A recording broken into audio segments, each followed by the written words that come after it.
Good afternoon, everyone. I want to welcome you to this special Executive Wellness podcast.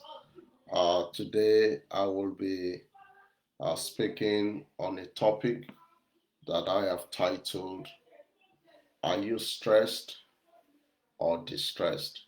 It's more or less like asking you a question. Uh, you are the one who can tell if you are stressed. You are also the one who can tell if what you are going through is beyond what you can handle. So that is what we are focusing on in this podcast. I want to ask you: Are you stressed or are you going through distress? This is a special podcast for those who are putting in their best efforts into their dreams, into their businesses, into their family, into everything that they've committed themselves into. But one way or the other, they are going through one stress or the other.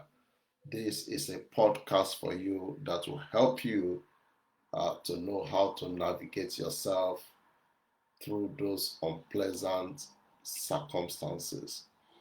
But I want you to understand that stress in itself, uh, at the first instance, is not always bad. There are some occasion that you will go through certain stress, and you need those stress to be able to perform. Some people, some of us, the best way we can bring out the best out of us is when we are put under pressure, is when we are stressed. So when we are stressed, we always have the tendency to produce, to make the best use of the opportunity that is at our disposal. But sometimes when you don't have that kind of pressure, you don't always get the best out of yourself. So sometimes stress could be a good way just to muster the best version of you out of your body. There is an adage that says, uh, if you really want to know the power of the lifting bag, I know you know the lifting that is always put in it, and this kind of white bag. If you want to know how potent that lifting is and how useful it can be, all you just need to do is to put it in a hot water, and you will see the beauty, the glory, uh, the essence of that tea bag. You will see it manifest. But if you put it in ordinary water, you're not going to get anything out of it. So some forms of pressure, going through certain pressure, can be a good way to get the best out of us. So let me start by trying to define what stress is so that we understand what we are talking about here. Now, stress is a physiological, or it's not all, it's also involve psychological response. It's both physiological and psychological response to a perceived challenge. Sometimes the challenge may not be that you can just be perceiving it. So is a response, is both our physiological and psychological response to a perceived challenge, threat, or a change in circumstances. When you have been doing certain things one way and suddenly, due to maybe change in government, change in the family structure, suddenly you just find yourself in an uncomfortable situation. Stress can come through such circumstances. And when stress happens, or when we go through stress, what it does for us is that it triggers the body's flight or fight response. You know, when we encounter stress, our body response is either to flee the situation or to confront the situation.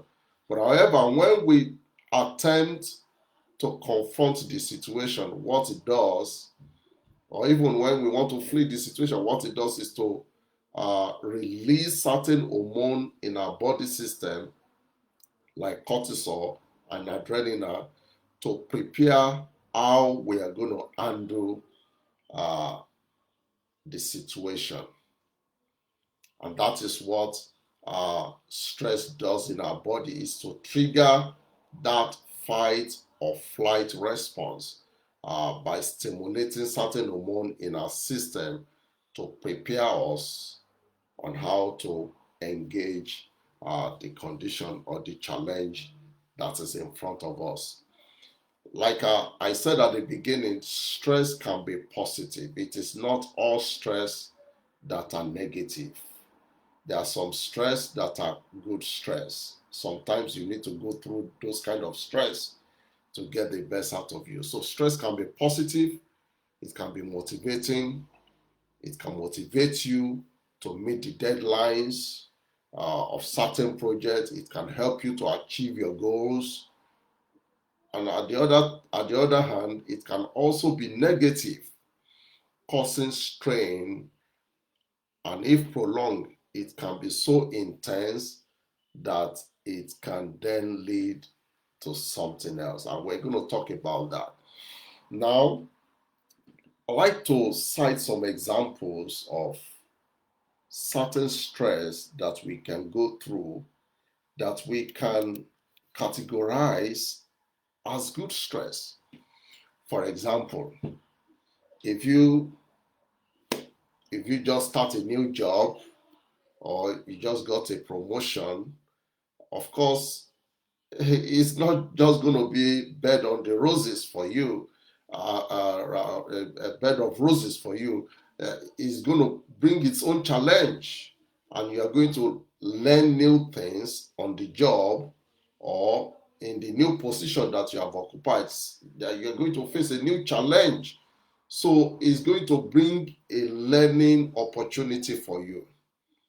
Or it could be maybe you have been asked to come and lead a new team. It's a fresh challenge for you. And sometimes this can bring stress to our life because they are new experiences that we have never witnessed before in our life. And if you are able to embrace that stress, then it can enable you to bring out the best in you by providing some vital solution to some of the expectation that is expected on that particular job. So stress starting a new job or being promoted to a new position can bring challenge of learning new responsibility upon us, and it could be a challenge to lead a team. But what it does is that it helps us to push ourselves through the barriers that we have put upon ourselves to be able to experience the growth that we need to excel on that new job or in that new position that we have been accorded. Another example of a good stress is maybe you just propose your wife and now you're about to prepare for your wedding. I can tell you, I haven't done that for about 15 years ago. I can tell you that preparing for your marriage, particularly when you are the one doing it for yourself, you are not relying on your parents to do it for you. If you are the one doing it for yourself, I can tell you that it can bring a lot of stress upon you. And I'm not talking about stress that is damaging in this sense, but an immense pressure for you to perform. That was the kind of pressure that I felt when I was preparing for my marriage, for my wedding that was 2010. When I was preparing for my wedding, I felt this pressure upon me. Uh, I I had to plan for the program. I had to plan for how people will eat, how people will go to church. There were so many things I needed to plan through, and I was able to do so very successfully. So such kind of pressure can be so good that they bring out the best in us. So when you are planning for a big event such as your wedding or your birthday, maybe you have just reached some notable milestone, maybe 40 years, 30 years, 50 years, 60 years, 70 years. This can bring certain pressure upon us, and when we channel our energy in the right direction, then it can lead us, or it can force us to produce the best kind of results. Another thing that could happen, that could bring a good stress upon us. I remember when I was in secondary school, um, there was this guy. I think his name should be Shubomi. This one I can't really remember his last name, but I could remember his first name. He was a year ahead of me in my secondary school.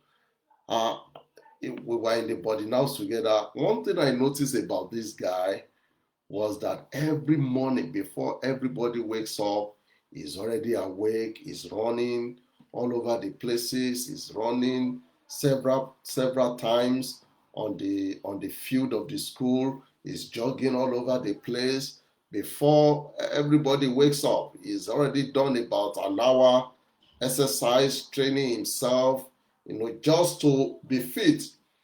And I remember there was a time our principal organized, I think it was a 10-kilometer marathon race for all the students. All the students were allowed to participate. I participated in that race. But for some of us that were not as prepared as Shibumi was prepared, because he was always, putting himself under that pressure, on trying to engage his body so that it can be fit to produce results when it matters most. When we were asked to do the 10-kilometer marathon race, at the end of the day, who do you expect to win the race? It was Shivomi who won the race, and he went ahead to represent our schools in many other races, marathon races that he won some good prizes for our school. And of course, he was also compensated with the position of a games prefect in my school, because this is usually a position that is reserved for a footballer. But for him to have earned that right, it was because of the amount of effort that he was able to put into his practice, into his daily routine, and all that. So, what I'm saying is that sometimes training for a sporting event can put us under certain pressure, can put us under certain stress. Now, I remember when I ran the 10-kilometer marathon race, I did very well. Maybe I took 16th or 15th position out of the entire school. We were close to about 1,000 in my school at that time. I took about, I was on 16th position or thereabouts. But when I finished the race, for almost 2, 3 weeks, I knew how my body was aching. But when Shubumi finished the race, way ahead of us, before any one of us could even finish the crossing line, it was just as if he was doing something normal to him. But for some of us, it was a whole lot of struggle. Why? Because he subjected himself to that daily routine. It was something that he has been able to manage very well, and which eventually worked out for him. So stress sometimes, not in all cases, can be very good for us because it helps us to prepare for the best kind of result that we can get in our life.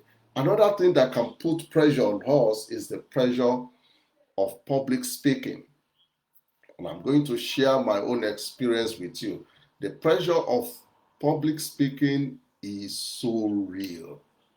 In fact, people fear public speaking more than death itself. The number one leading cause of fear is not death, it is the fear of public speaking. And one thing that this fear does for you is that it enables you, it puts this fear of public speaking, what it does for you is to put some pressure upon you for you to be able to sharpen yourself and focus yourself on the art of public speaking so that you are able to produce. In that sense, you are not relying on what you can do, but you are relying on the skills, the skill set that you are bringing to bear into the public speaking activity that you want to get yourself in. So what it does is to put you on that pressure to perform. The pressure is meant for performance, not to defeat you. But if you don't handle the pressure very well, it can also be very, very defeating. It can really defeat you if you don't manage the pressure very well. But one thing that I know the pressure does for all of us, the pressure of public speaking, is that it enables you to bring out the best in you. I remember when I started my public speaking in 1998, you need to know the kind of pressure that was always coming upon me each time I was asked to come and lead a prayer session, or to come and lead an exhortation, or to come and lead even sermons, or to come and speak to a group of people. I was always having that huge pressure to perform. But luckily for me, it helped me to prepare more. So the only way you can manage that pressure is preparation, preparation, preparation. If you don't want to be defeated, if you don't want the fear of public speaking to defeat you, all you need to do to make the best of it, the best use of it, is to prepare and prepare and prepare. And that was what I was always doing, and that is what I still continue to do. You need to prepare and prepare and prepare. And when you prepare, it helps you to channel that pressure into making sure that you perform excellently in your speaking engagement. I cannot really tell when I eventually overcame the fear of public speaking, but I can tell you that it took me many, many years. For many, many years, I was under that immense pressure to always wanting to perform. So stress sometimes can be good. So don't always see stress as something that is out there to kill you or to destroy you. But if stress is not managed properly, it can definitely lead to that. But in most instances, what pressure does for you is to kind of alert you to get yourself prepared for what is to come. Another thing that can put stress or pressure on us is when we relocate to a new city, or to a new place, or to a new country. For me, in 2016, when I traveled to the US for the first time in my life, uh, I've been hearing about people having cultural shock, and I can tell you that was exactly what I experienced the first few weeks or months that I came into US. I remember one of the things that happened to me when I wanted to go to the shopping. It was to go to a supermarket for the first time. It was a star market. They call it star market. I wanted to go for the first time to do shopping for myself. I remember uh, I was living in an ecumenical campus where we have various students from different universities living on that campus. There are some buildings in that campus with different rooms. So I was occupying one of the rooms, and the guy who was managing that campus at that time, a very lovely man of God, Josh, assisted me. He took me to Star Market to do my shopping. He drove me there. Thank God he gave me his number because he knew I was going to have that challenge. It was during the winter. So he told me, "This is my number. The moment you finish buying all that you want to buy and you want to go back home and you find it difficult," it was already around 7 p.m. And it gets dark very quickly during the winter. It was around 7 p.m. So I finished doing my shopping and I wanted to go, and I was walking. It was very cold and I was walking, despite the fact that I was very well dressed properly. I was going home. All of a sudden, I just went blank. I couldn't even recognize where to turn to again. I couldn't even recognize even the store where I was coming from again. I was in the middle of nowhere, confused, not knowing what to do. If that man had not given me his number, it would have been a total chaos for me that day. But he gave me his number and I called him because he had told me, when you have challenge, just call me wherever you are. I'll come and rescue you. And I called him and he was able to come. I was in a barber shop. He was able to come and rescue me from that place. So that is another uh, pressure that can come, or stress that can come upon us when we move to a new location. All these things can bring stress upon us. But the point I'm trying to make is that the kind of stress that this kind of event brings on us are not the kind of stress that are meant to destroy us. They are kind of stress that are meant to strengthen us. They are kind of stress that are meant to bring the best out of us. Now, let me quickly tell you about what I consider to be the beauty of stress. When you encounter stress in a moderate sense, maybe I need to emphasize that. When you encounter stress in a moderate sense, it can lead to personal achievement and satisfaction. And that is one thing I don't want you to miss when you are going through certain unbearable condition or certain unbearable situation. Within those moments of uncomfortability, there is something within it that can definitely lead you to achieving your goals and getting fulfilled in life. And this is why I always tell people that in anything you do in life, always find your middle ground.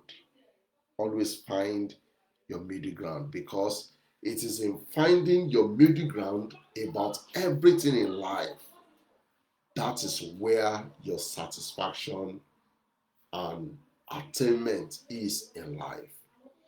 It is in the middle ground that you find the morality of life. Stress, like I've been saying, can be positive. It can also be negative. But when you find that middle ground where you are able to allow the stress that has come upon you to produce for you, you become the beneficiary of that stress. You partake of the fruits that stress will bring upon you. And I think this is what Aristotle meant by the golden mean principle. The golden mean principle is a philosophical principle of Aristotle whereby he advised every one of us that regardless of what we are pursuing through life, we should always find the mean of everything.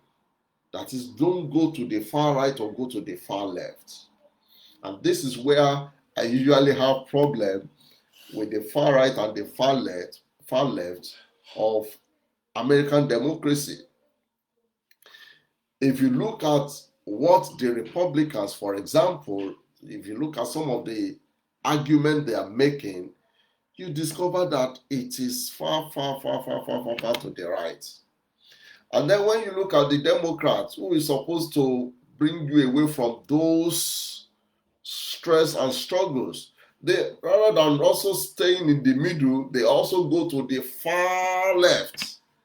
And now, for some of us, we are confused. You don't want to belong to the right, you don't want to belong to the left. But the only thing you want to do is to just find that middle ground where you can excel, where you can thrive, where you can triumph. And this is the advice I want to bring to you, my listeners, that in everything in life that you go through, don't always push yourself to the extreme right or to the extreme left, but rather find the middle ground, because it is in the middle ground that you find the morality of life. I once preached a sermon some few weeks ago about the tyranny of beauty, and this is the essence of that sermon. It's about finding the middle ground of everything that you do. Beauty in itself, if it's pushed to the far end, can also be tyrannical. And that is where I don't want you to get to. And that is why I have come to educate you about this podcast, asking you, are you stressed or distressed? If you are able to find where you belong in the two, then it will help you to know how to find that middle ground that you need to belong, so that you can gain your sanity. Now, so the harmful effect of stress, of course, when you push that stress beyond the normal and the necessary boundary, when you push it to the point where you don't have the capacity to cope, that is when it becomes a distress. And I can assure you, you don't want to be at that far end of the spectrum. You don't want to come to a point where your situation has moved you from just ordinary stress to distress. Because when you become distressed, oh my God, that is a very deadly place to be. Distress is a type of negative stress that occurs when the pressure of demand exceeds your ability to cope, which can lead to feelings of overwhelm. You become overwhelmed of everything. Life in itself becomes overwhelming. You can't even lift your hand. You can't lift your finger. You can't raise your feet. You are just stuck in the same spot. So that is what distress does. It can lead you to a feeling of overwhelm. It can lead to anxiety. It can lead to a lot of discomfort in the body, in the mind. It can harm you mentally. It can harm you physically.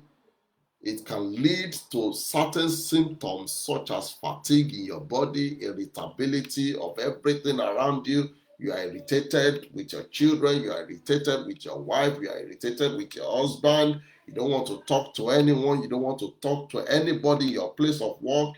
You just want to be isolated from people. That is when stress has moved from something that should help you into something that has now become harmful to you, more not something that is now dangerous to you. And of course, distress can also lead to weakened immunity. It can make people to get sick so easily. It can lead to people getting so sick easily. And here are some of the examples that you can relate to for you to understand the harmful effect of stress on our body, which is distress. Now, for example, we all know this. When you lose your job, it's not a fun thing. If you experience a job loss, I've experienced that before in my life, it's not a fun experience at all. There is nothing funky about it when you lose your job. Job loss can lead to instability in the body and in the mind. And it can cause you to have intense worry. And of course, the financial implication, it can cause you a lot of financial pain and strain with your family, with your even for yourself. Even to even get transport money to move yourself from point A to point B can be so difficult. This is no longer stress. This has become a distress. And you need to pay attention to it on how to address that situation. Another thing that can happen to us, which can be a reflection of a distressed life, is when you have to deal with a serious illness. When you have to deal with a serious illness, maybe it could be a personal or a loved one that is diagnosed of certain unpalatable illness, maybe a terminal illness. This can bring distress. In fact, when people go through this kind of crisis, it does not just bring problem to the person going through the illness. Also, the people, the families and friends that surrounds that individual, I can even say they are even more traumatized than the person that is going through the illness, because they are the one that will have to run around, they are the one that will have to bring money, they are the one that will have to do a lot of things to make sure that the person who is suffering illness come back to his pre-morbid state. So when we go through serious illness, maybe through diagnosis, it can trigger fear, it can lead to helplessness, it can lead to emotional exhaustion. And when you are emotionally exhausted, this is nothing but a distress. And this is not going to be funny at all. And this is when what should have ordinarily been very helpful to you has now become very harmful to your body and to your mind. Another way through which distress can manifest itself is through a divorce. Through a divorce. Even for those who are not married, when you experience a broken relationship, some of us have encountered a very serious broken relationship before. We know the devastating effect that such can bring on people. Not to talk of those who have invested in that relationship through their marriage to experience divorce. When people go through divorce, don't be quick to judge them. They are going through hell. They are going through some traumatic moments that cannot be explained. And we need to be sympathetic. Not only sympathetic, we need to be empathetic for them. We need to empathize with them for what they are going through. This is not just an ordinary stress. This is a distress call.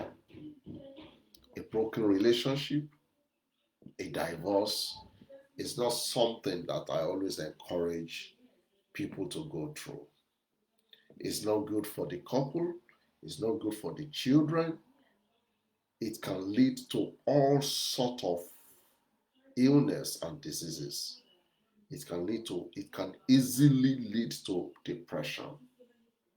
It can easily lead to anything you can imagine, any type of disease in the body it can easily lead to any terminal illness in the body, because the immune system of the person, of the people involved, can be so broken down very quickly because of the impact of that broken relationship. As human, we usually invest a lot in our friendship, in our relationship with our loved ones. And when this investment becomes depleted, it can have its emotional toll on us. And this can be very overwhelming. Not only overwhelming, it can lead us to living an isolated life. And that is why I always encourage young lovers. Before you say yes to people, please think twice. Don't put people in an unnecessary condition that will damage their life permanently. There are some people, they are not ever able to recover from not even a divorce, a broken relationship, maybe of 2, 3 years. They are not able to recover because of the damage of that separation has brought upon them. Another way through which distress can also manifest itself is when you don't have sufficient resources to meet your project deadline. Maybe you have a project you are trying to execute. Uh, Everything seems to be going on for you except for lack of finance. if you have lacked money to execute certain things in your life before you will understand what I'm talking about. Regardless of what anybody is telling you, it is very, very important for all of us to have a sufficient amount of money that will be necessary to live a good life. You cannot live a good life without money. That cannot be contested. You can't contest with that. You cannot live a good life without money. So you need a sufficient amount of money to be able to execute all the projects around your life. Without money, you can easily become frustrated. It can easily lead to a moment of distress, a moment of dejection, a moment of loneliness. It can lead to a moment of frustration it can lead to a moment of emotional burnout.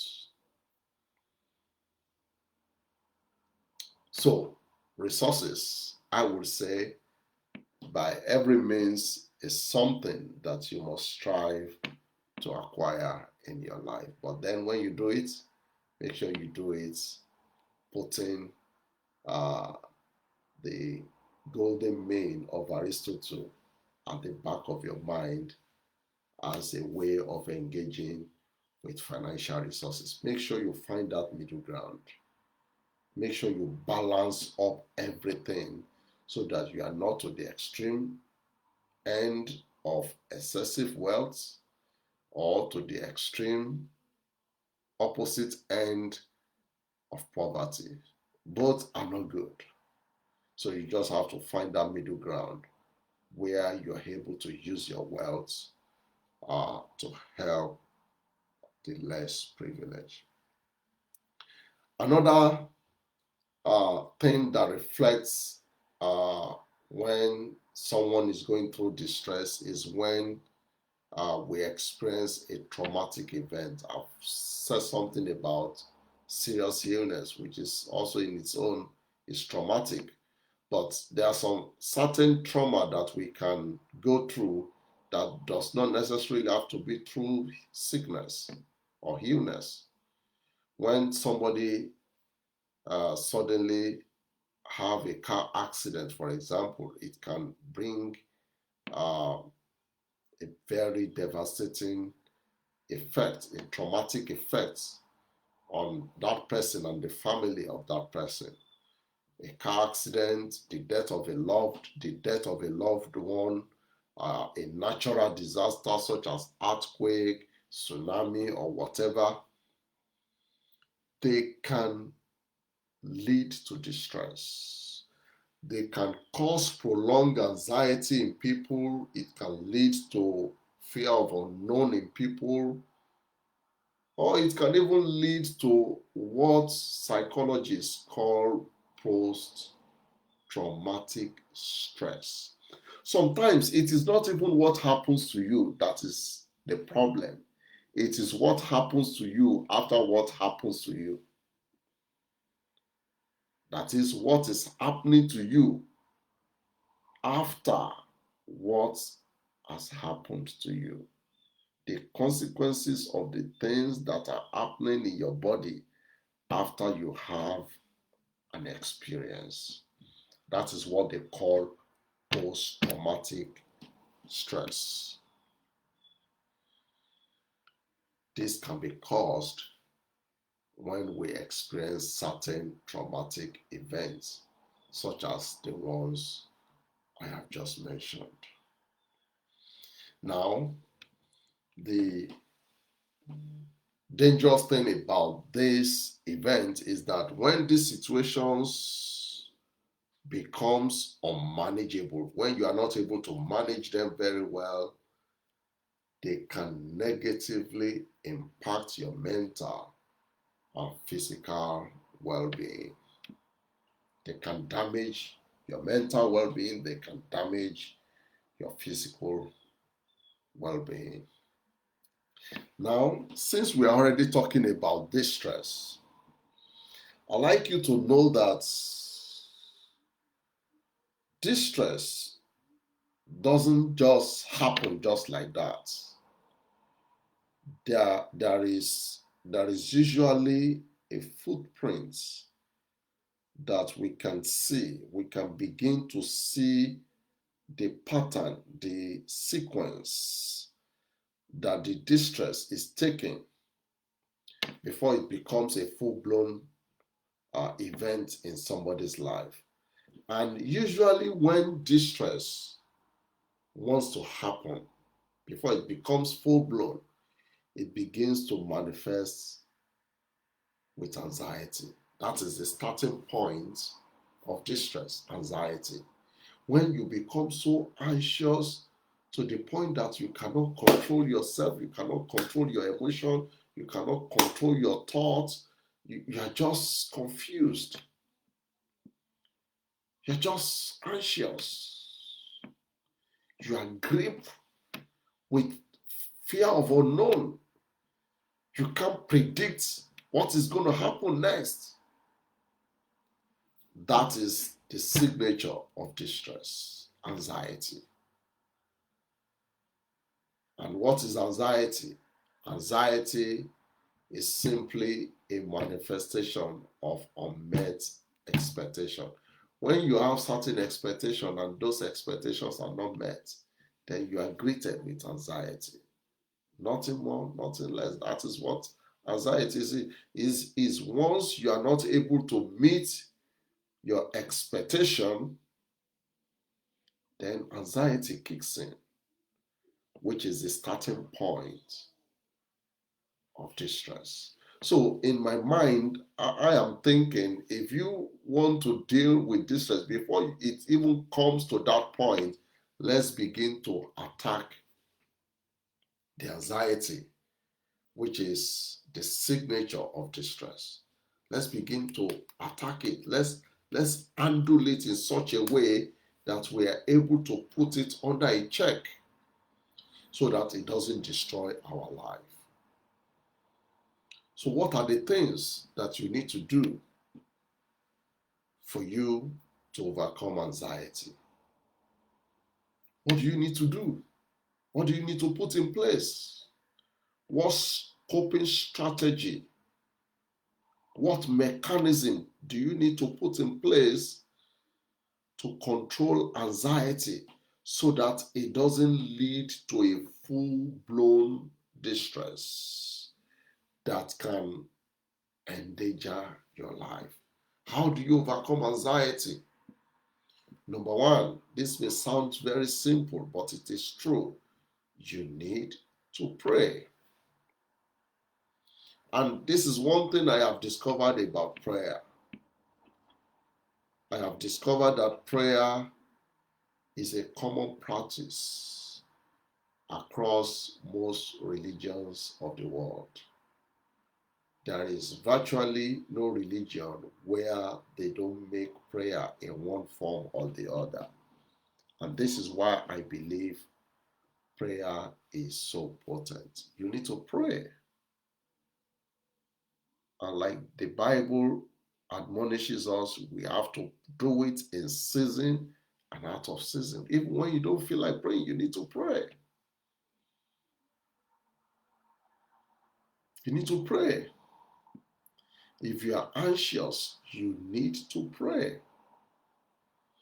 Number two, the second thing you need to do when you are overwhelmed with anxiety is that you need to learn how to stretch your body. You stretch your body, you take a little walk, you can you can pace up and down in your house, in your compound, you can walk along your streets, you can just walk around.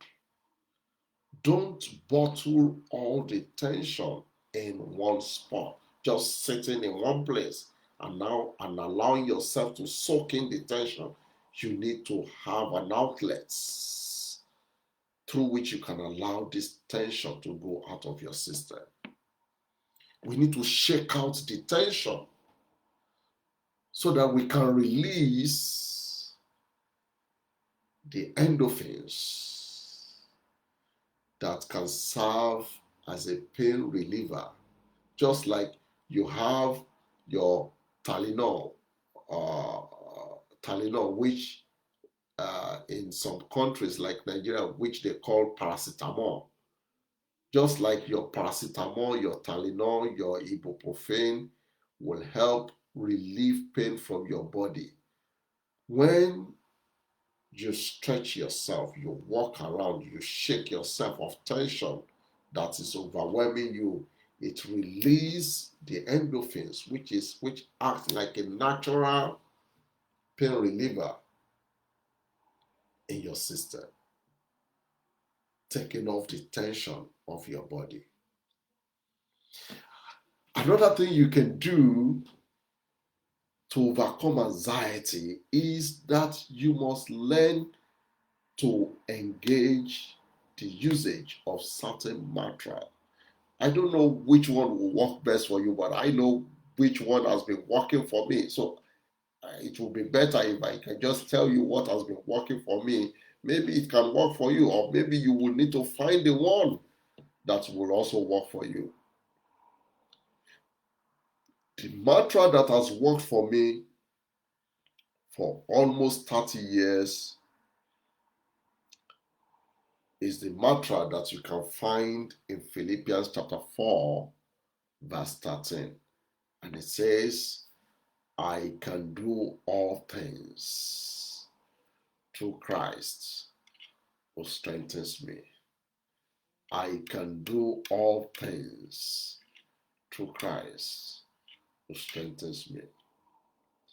When I was an undergraduate student many years ago, each time I was confronted with an issue that is beyond my capability, something that I know that I don't have the natural ability to cope with, I often I often declare that mantra to myself: I can do all things through Christ who strengthens me. And oftentimes I will repeat it several times, saying it to myself until I actually believe it that I can do all things. And I can tell you, it has been working wonders for me for nearly 30 years. I don't know if it's going to work for you, but maybe you will need to find your own. But that is what has worked for me. Another thing you may need to do to overcome anxiety, particularly the one that overwhelms us, is that you might need to begin to practice mindfulness. That is the heart of being present with yourself, the art of being in tune with what is in front of you at the moment, the act of bringing the totality of yourself into this moment. That is mindfulness. It's different from meditation. Meditation is a sustained uh, thinking over an issue. It could be over a scripture of the Bible, or over a problem that you are hoping to find a solution.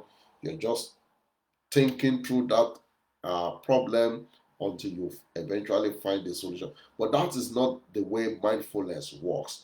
Mindfulness is bringing you to now, the totality of you into the present. That is what mindfulness is. And many of us, we are not able to do that. And if you want to solve the problem that is right in front of you, you need to bring the totality of yourself in the now. You have to be present in your moments to be able to take the next step forward. So you need to practice mindfulness, you need to meditate, and most importantly, you need to learn how to take deep breaths.